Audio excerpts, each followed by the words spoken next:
Welcome back everyone, this is episode 2 of Placement Series. This episode we're now starting to look into more detail at respiratory placements. So without further ado, let's get into the video.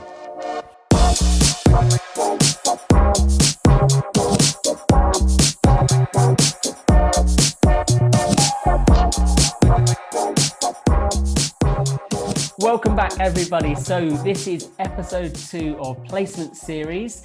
And today we're going to be covering respiratory placements. And I'm really happy to be joined by Abbi Tolpott, who is currently a respiratory physiotherapist in the NHS, working with students as an educator recently.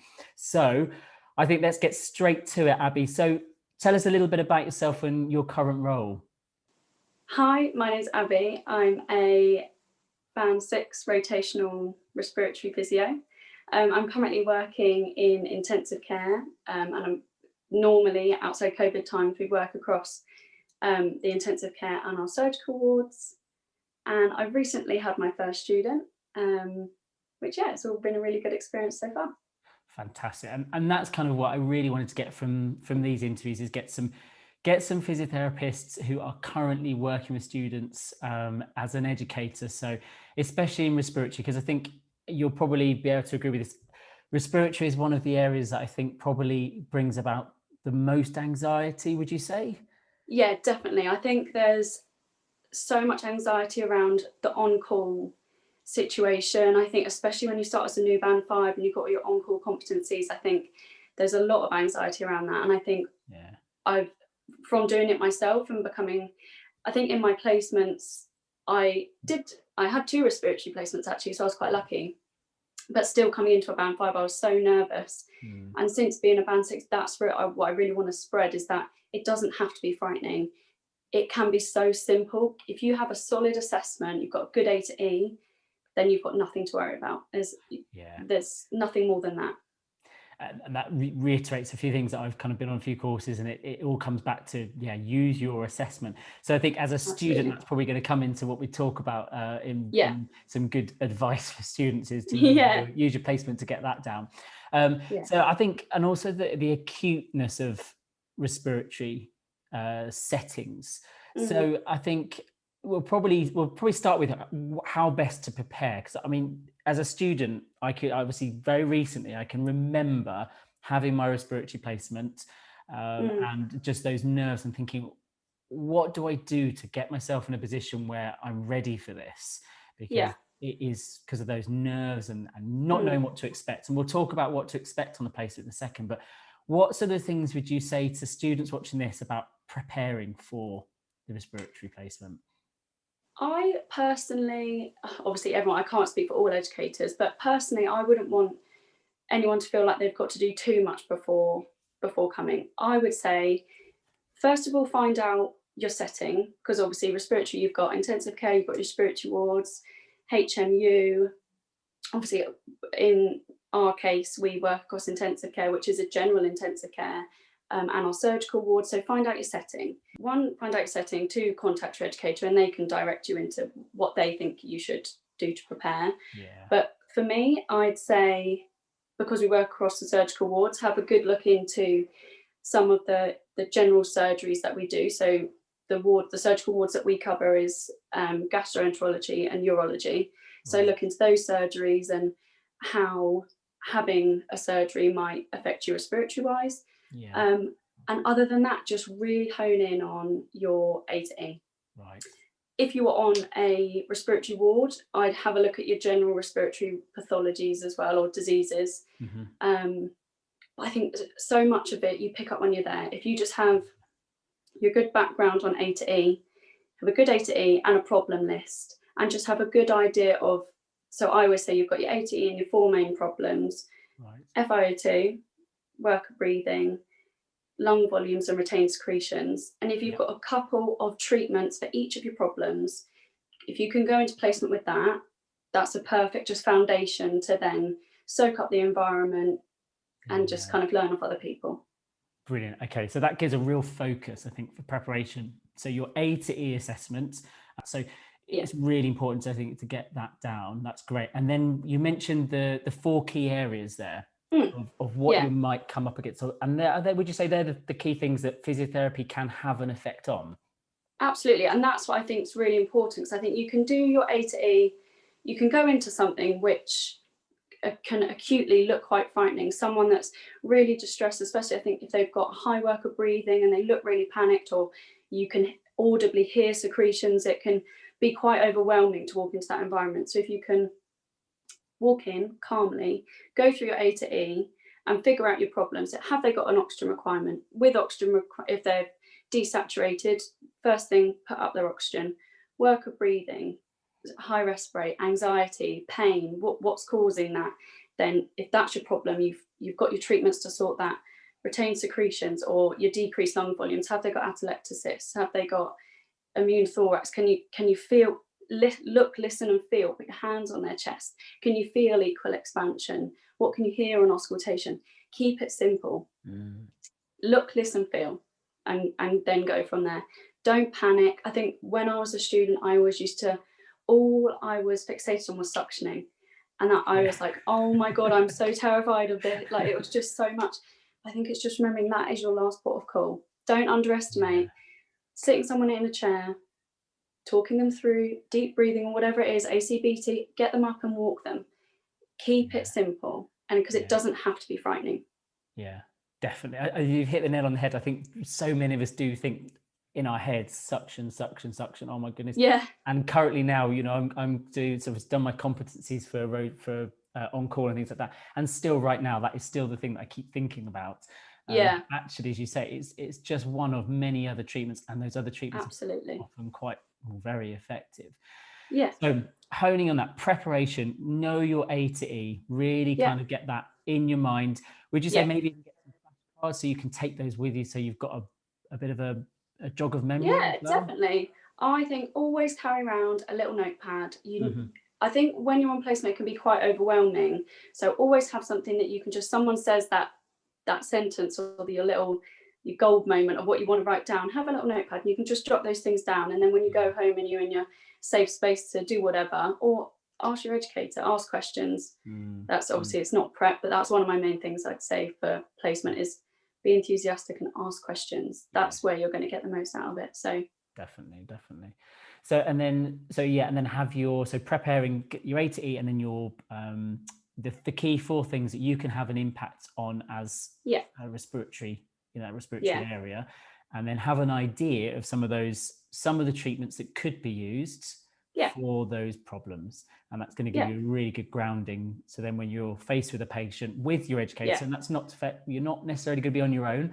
Yes, absolutely. You've got an idea of say, well, actually, this patient's clearly got is desaturating, and I've noticed that they're not on any oxygen. Maybe we should put their oxygen up, or So that's a good first port of call. So for those students who've never been in a hospital environment, never been in anything, let alone a respiratory area, what sort of things might they expect to see or be involved with? And by all means, stick to sort of your current area as much as it's fine. I suppose if I focus on intensive care, because I think that's probably where people could get anxious or not have experienced that yet. I think what to expect, it can be quite noisy, lots of beeps, lots of lines and equipment, but not everyone on intensive care is mechanically ventilated.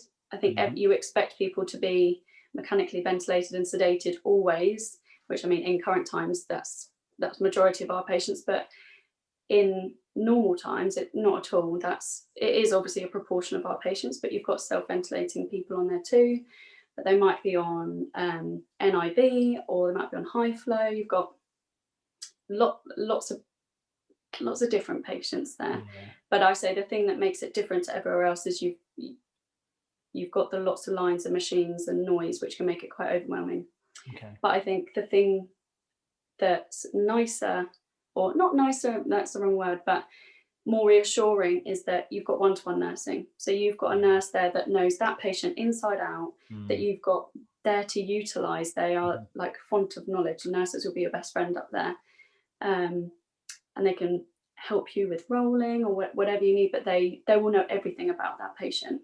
You've got lots of medical presence, you've got doctors around, so you've got lots of support up there, definitely, if you've got any questions, that kind of thing. And you've got lots of people around. Would you say it's quite a safe, in that respect, it's quite a safe place to be? Absolutely. I do think so. I think if you've got everyone there that you're going to need, and you're not going to have to go hunting very far to find someone if you want a question answering or just a second opinion. So that's what's...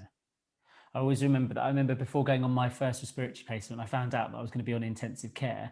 And I remember Christy, who's the person I interviewed for before this, who gave me a few tips. And she just said, intensive care is one of the best places to be, because if anything goes wrong, you know about it straight away. Whereas up on the wards, if they're not attached to all sorts of monitors, your assessment becomes even more important. Yeah, that's true. I take all that for granted. There's constant monitoring, so you've got that 24/7 feedback of everything that you're doing, so it's good. It's good. Definitely. So how would you say a patient on intensive care or being a student on intensive care differs to, say, being a student on a general respiratory ward? I think I'd like to say, like, it doesn't differ too much, and I think that's what I want to kind of pass the message on, is it doesn't need to be any more scary than your normal ward, because you go through your same assessment, your same A to E. The difference is that everyone on the ward is self-ventilating, whereas some people on intensive care are mechanically ventilated, whether that be via an ETT or a tracheostomy or whatever. Once you get past that, it's all exactly the same.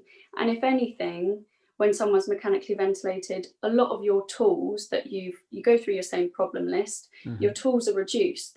You can't talk them through A to E if they're sedated. So there's actually less that you can do. So it's simpler, if that makes sense. So I think it's different because the environment's more challenging, rather than actually your patients are not too dissimilar. If anything, I'd say the patient that is most you only find on intensive care is when, well, that's the wrong word, only find on intensive care, but they've just been extubated and they're really weak. That kind of patient. That's when we kind of come into our own up there, I'd say. Okay, no, that makes sense, and that's where the sort of rehabilitation is key, and getting people up and out of. And if you haven't seen it before, I know on intensive care, some of the clinical state of some patients that you get up and about is quite surprising and shocking sometimes. You think, oh my goodness me, are they okay to be? But actually you realise how important mobility and mobilising patients is, for not just for their chest, but also to prevent any ICU acquired weakness and things like that. Exactly. That's another huge part of our role. So I would class myself as a respiratory physio, but a huge part of what we do is rehab, and whether that, if we can get their sedation down, or if they've got good enough tube tolerance, we'll start sitting people on the edge of the bed while they're still ventilated, and obviously they've got to be stable in all the other aspects of their care, but start rehab as soon as possible, and that helps respiratory. We know that if you go back to basics of your mobility, sit them up, that'll trigger their cough, and it's inline suction, so it's easier, but it will still help you clear so much. So get them up, rehab. And I remember when I was at uni, I'd never worked in the NHS, I'd never been in a hospital, so I remember them saying, oh yeah, you have to do passives, you have to go through range of movement, and I was like, I can't imagine someone that can't move. Like, I just found that so, I couldn't get my head around it. So it's that as well, I think, is seeing someone that's completely like sedated and can't move for themselves and going through range, and I couldn't imagine someone ever being that weak.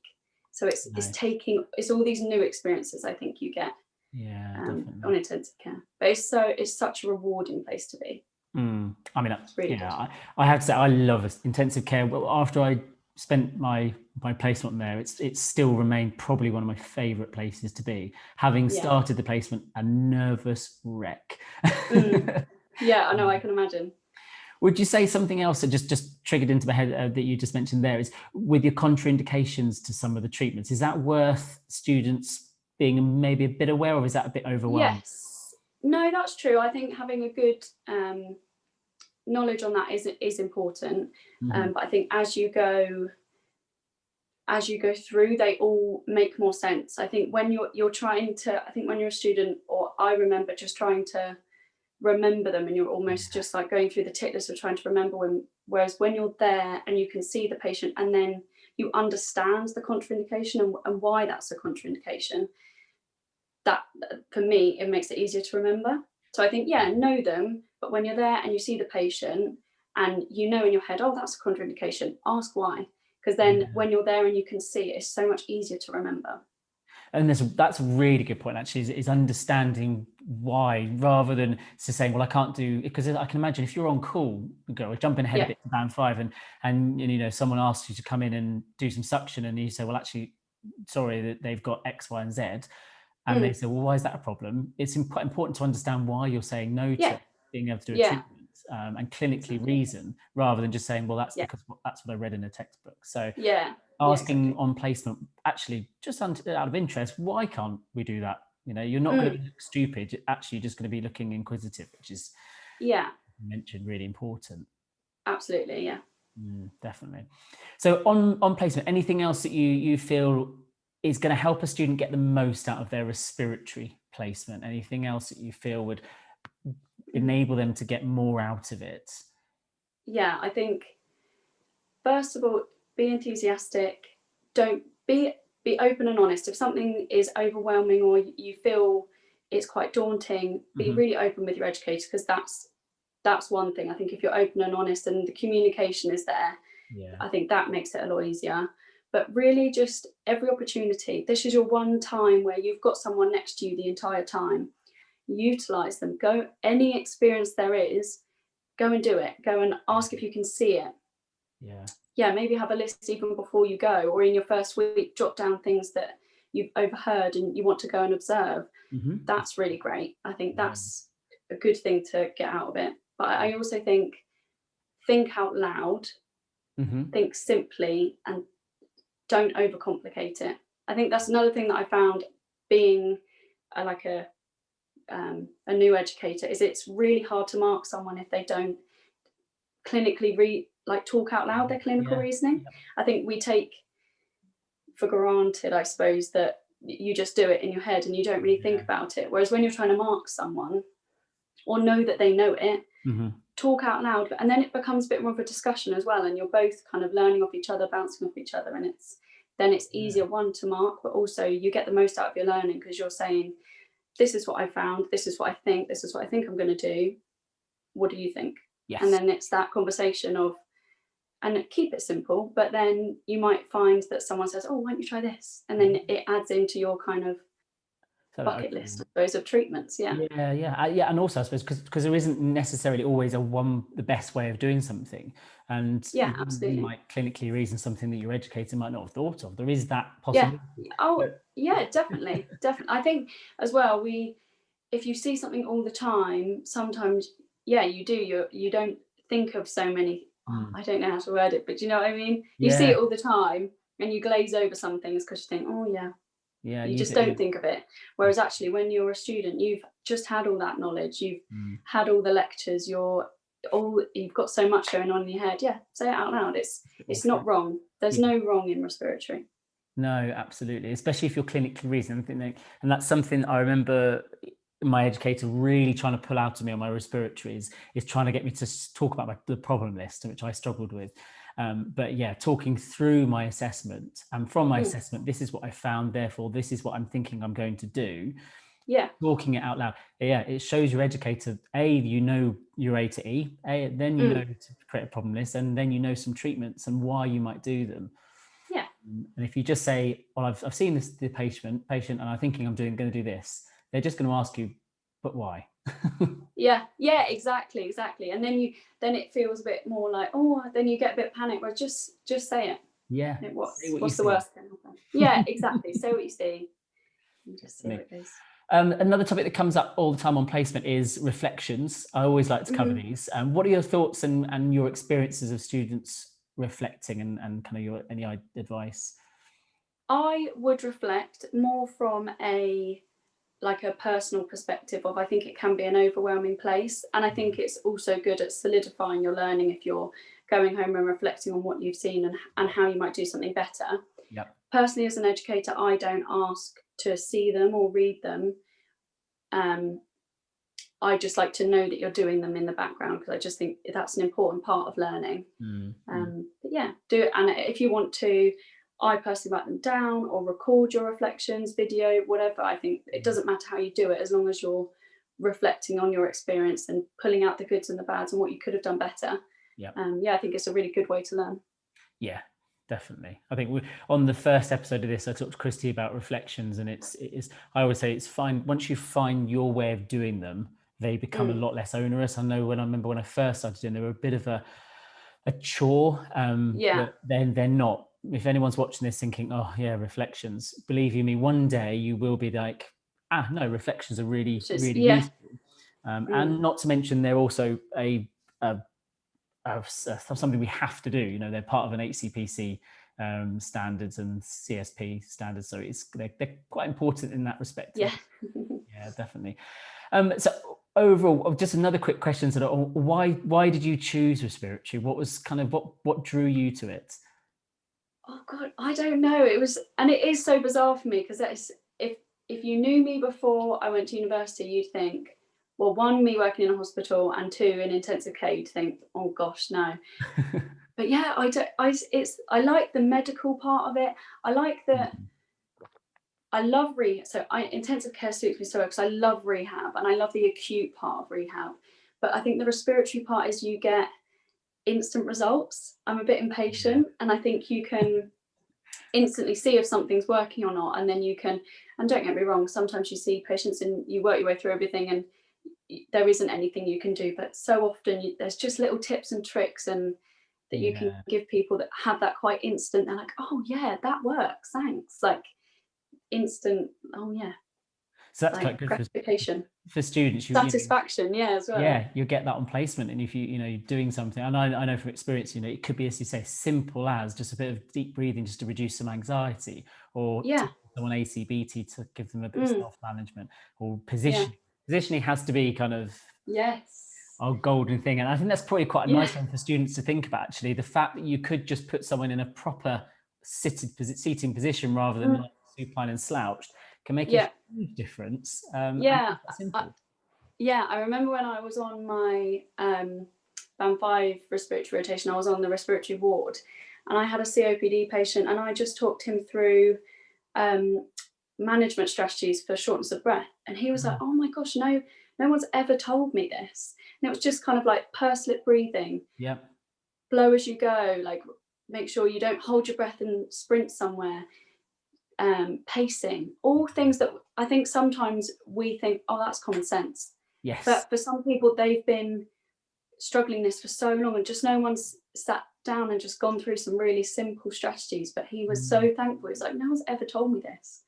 And it's like that, it didn't take long at all, and it just made such a difference to someone. So it's rewarding. Yeah. I think that hopefully, I think of all the things, probably would hopefully relieve a fair bit of anxiety for students going on placement, because I think we've said all along through this is a lot of the time the simple things will be the most effective things. Yeah, so keeping it simple, so it's not as complex and as scary as for some reason it appears as a student. Yeah. And if you get the basics, it's like everything in physio though, isn't it? Get the basics right. Yeah, true. Then you can work your way up. And definitely, and without a good assessment as well, you're kind of flying in the dark a little bit as well. So make sure again you get that A to E noted. So you go on placement kind of knowing what A to E is and what sort of treatments are available to you, and then putting it into practice and do A to E on every patient you can possibly find in the hospital. No, honestly, I would. And I think, and even now I do, some of my colleagues are like, God, your notes are so long. I always write a full A to E when I see a respiratory patient, because then I know I've gone through everything, and in your note you can almost see the clinical reasoning, because your A to E is there, your problem list is there, and if you've got a problem list, your treatment's obvious because you've got it written there and you know what you need to do, and then you can start at your basics and work your way up if you need to. So it's It's as simple as that. It's just taking in the environment and everything else. But that's what we're here for as educators, to support with that. Yeah. So that again, then that links back to what we were saying about communicating with your educator and being open and honest and asking questions. So I think that's taken us into a really nice rounded sort of finish on this. And it's really good. I think, you know, I know if I was going on placement, I'd probably feel a lot better already. Just keeping it simple, know your A to E, get your problem list, and then your treatments are there. We'll all just build on placement. And I've always said on everything, it's be inquisitive and ask questions, just like you've said as well. So that's fantastic.